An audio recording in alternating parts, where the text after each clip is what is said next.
You know, I've done heroin probably twice today. For this story, we'll be referring to our subject as John.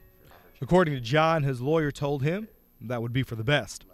John claims to be 29 years old, is from the Madison area, and according to him, he had a privileged upbringing. I came from a upper class, wealthy family. I can't say anything negative at all about the background because as far as values being instilled, I mean, I was a Cub Scout, I was a Boy Scout, and then the next step up. It was during his teenage years, John says, his addiction started. After a severe car accident, he was prescribed pain pills. Pain pills he says he still gets a prescription for. You know, I've abused the pills too. You know, I'm still taking it to this day, still being prescribed pain medication. Those pills led John to heroin, and according to him, they also helped support his addiction. And it wasn't like it was financially cheaper at that point. I mean, I pretty much sold enough to support my habit. Our conversation went down many roads. Total, I spent about 30 minutes speaking to John on camera and much more time off camera. He rambled for several minutes about his military service, how he felt after returning from overseas, his feelings on federal regulations, and other topics. It was during one of his more coherent statements that he stopped and apologized for his digression. Sorry, and if you'll cut this out. Sometimes I'll space out a little bit.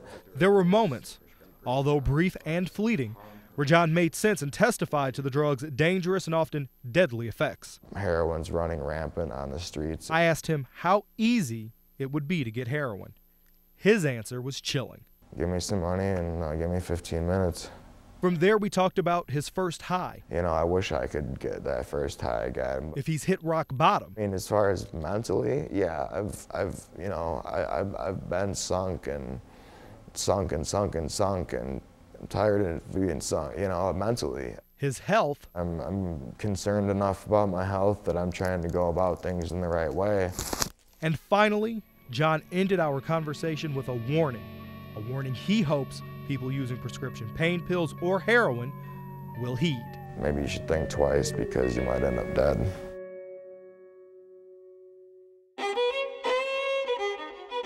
It was nicknamed the tobacco capital of the world, as nearly 55 tobacco warehouses once dominated the small town of Edgerton. One time the railroads used to be the mass transit in this country, and at that time when the trains would go by, the warehouse would actually act as a big billboard. If these walls could talk, you would hear stories dating back to 1870. This building saw the invention of the automobile.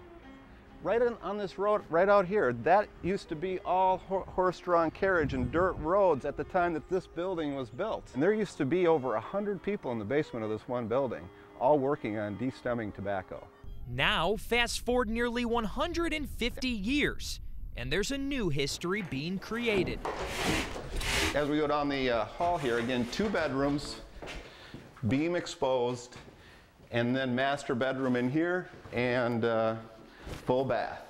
Dan Reinhardt, the owner, spent nearly $1.2 million renovating this property, converting an old warehouse into a 16-unit apartment building. I just saw opportunity, and I just dedicated myself to doing something to the buildings and saving them. For Reinhardt, it's about preserving history, but it's also personal. Being a part of saving history like this means everything to me. This building is called the Burbridge Apartments. Mabel Burbridge was a lady who lived in this city at the time that tobacco was huge. When I was a young boy, she actually helped me raise me. And I was never able to thank her before she passed away.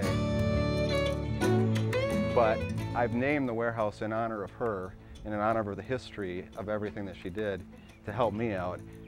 I've labeled the building in honor of her.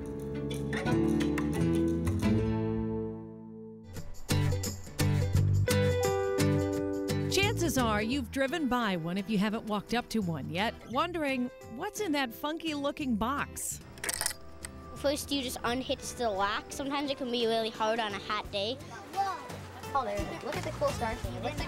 While Madison is essentially home to these unique creations, they seem to be cropping up in every town, if not every neighborhood in town, and all over the world.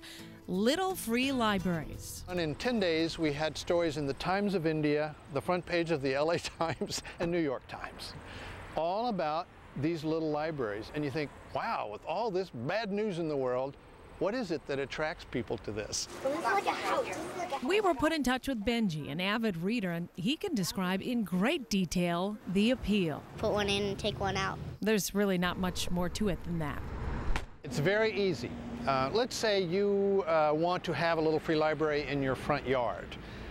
You get a box and container of some kind, but you fill it with books that mean something to you and that you want to share. It's really nice because you don't have to, just go to the library and check it out and drive it back and make sure you get it back on time. Just like once you're done with a book, just give it back and take another one out. We really knew that they would attract attention because of the structure, but also because of the goal, which is to promote a sense of community and reading for children, literacy for adults, and libraries around the world. Rick Brooks, one of the founders, now estimates there are between 3,000 to 5,000 little free libraries all over the world and counting. So I got stuff for teens, I've got stuff for adults. Staff at a local credit union can't believe the foot traffic their free little library has had. We are surprised at how much it's really being used. Yeah, we've had to restock it, and then also the donations that come in that people replace the books with. We're just pleased, we're just thrilled. And 6-year-old Harper loves having one in her own front yard. I read, but I don't read too much books because almost all the books in the little free library I can't read. Are there any picture books? Well, there sometimes is, but it's just really fun to look at books. So it's nice to just be able to go to a free little library and get one of the books. And then my old books I can give to. It feels kind of nice to know that someone else is going to get to read the same book and get to enjoy it. In almost every case, what happens is you end up having more books than you need. People don't steal them because you can't steal a free book. And they find that it brings people together in a way that's just remarkable.